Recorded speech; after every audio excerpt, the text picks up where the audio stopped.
This week on Behind the Action on Action Sports today with the Monster Energy Supercross race being in Oakland, California this weekend. Someone from around that neighborhood joins me, and it's Adam Entignap. Adam, talk to me a little bit about your transition with the team this year. You're kind of that veteran presence, and that's a different place for you to be from being a privateer at times to now being that veteran leader. How's that changed for you? Well, I kind of like being the center of attention. I talk a lot, and I just like being the guy up front and center. And it's been really cool actually making that transition a little bit and working with the team. And I think one of the reasons is because I'm one of the first riders that actually has been with HEP 2 years in a row. So I did a lot of the testing on the bike during the summer and kind of developing with the suspension guy, Clark Jones with Nolene, and doing the motor testing and doing all that. So getting the bike, advanced from where it was last year was a huge, weight on my shoulders. And it was really fun. I really enjoy that stuff. And I love taking that role. And like you said, I love being the guide for the team. There's another veteran rider on the team, Kyle Cunningham, and he helps out a lot because he's had some really great past results. That's one thing that Kyle has that I very much envy is just being able to know what it feels like to be up front. And he's helped me out a lot at the practice track and during the races and just kind of being like, hey, Adam, work on this spot, because he kind of knows what it takes to be there and he's been there. And then with Ryan Brees coming onto the team a little bit late because one of our riders, Max Anstey, had an injury. It's cool. He's definitely really fresh. But he's super hungry, and it keeps us kind of on our toes at the practice track because you can tell that he just, he has the fire and he wants to get better. Do you find that having the youth on the team has changed your perspective in how you race and how maybe you see things from a fresh pair of eyes? Or do you find that you have to step back and just be a leader and allow him to see and understand things at times? Or has it changed how you see things? It's definitely a reminder, but I would more so say that, I would help him out more, in the testing part of it and saying, hey, Ryan, I know you just want to ride and push through, but, there's sometimes when you want to do a little bit of bike setup here. And then he comes to me, at the races, hey, Adam, I'm not the best bike tester. What can I do for this, and this?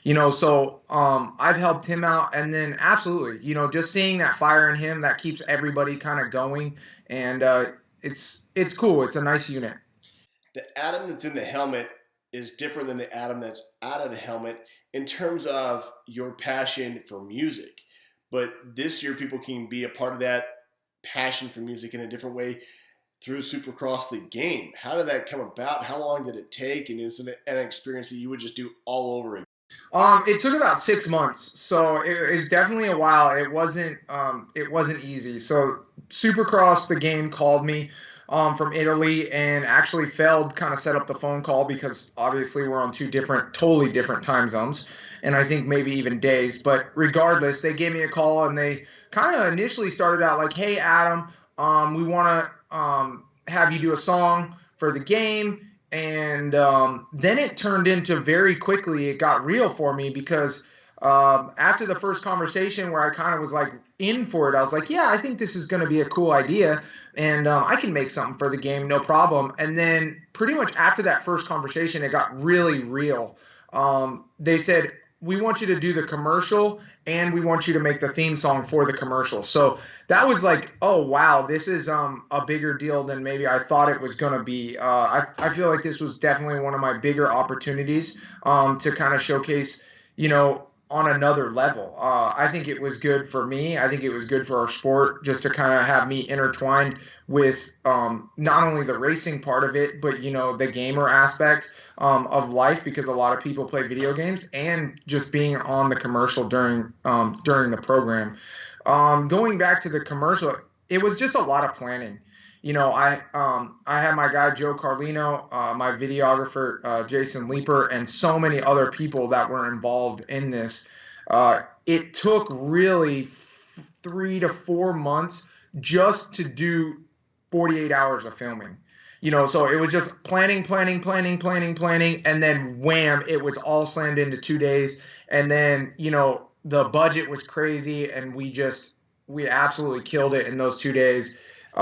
It was definitely a different aspect, though, of my career. I was kind of having to be the boss and coordinate everything and kind of get everybody lined up. And really, I felt like a businessman where, like, as a racer my whole life, I've kind of been, I've been the product instead of the guy, running it. So that was a different feel for everything, but I had a really great experience. I'd love to do it again. There's definitely some things that I probably would go back and do differently, but there's a lot of things that I wouldn't change for my entire life. I think the whole shoot went great, and I loved everybody involved, and I can't wait for the next opportunity because I learned a lot.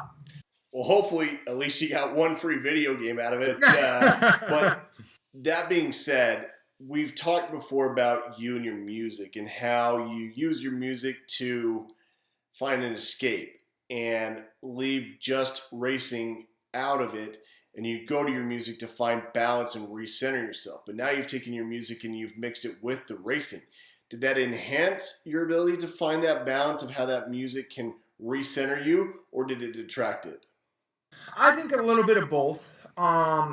Doing this project, it was a lot of work, and it was business, So just like riding a dirt bike, there's times when it's fun and you're living the dream, but you got to turn, you got to get it on. There's a part of doing your job, and there's a part of putting in work, and I definitely found the work in doing that commercial and making the song for it and getting everything together. And a lot of it's getting the rights for the music and making sure all the lawyers are organized, so everybody's kind of getting what they want, what I need, and then everything's correctly spoken, so everybody's on the same page. And I think a lot of it's just clarity, and I've learned that growing up. But I love music. It's one of those things that is for sure my little getaway, and I'm gonna do it till the day that I die, just like riding dirt bikes.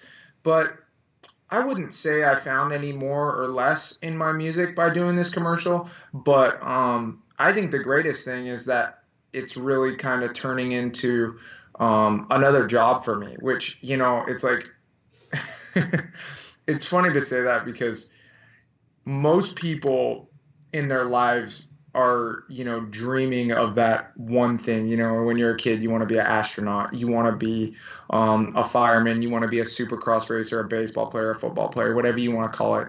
And it's funny because I get to be a hip hop star, and I get to be a supercross racer at the same time. So it's pretty cool to say I'm not only living one dream, but I'm living two dreams. So I feel really grateful for that. My man, thank you so much for your time today. Best of luck this weekend, especially at that home track where friends and family can come see you. Hey, thanks, Tyler. I really appreciate it, bro.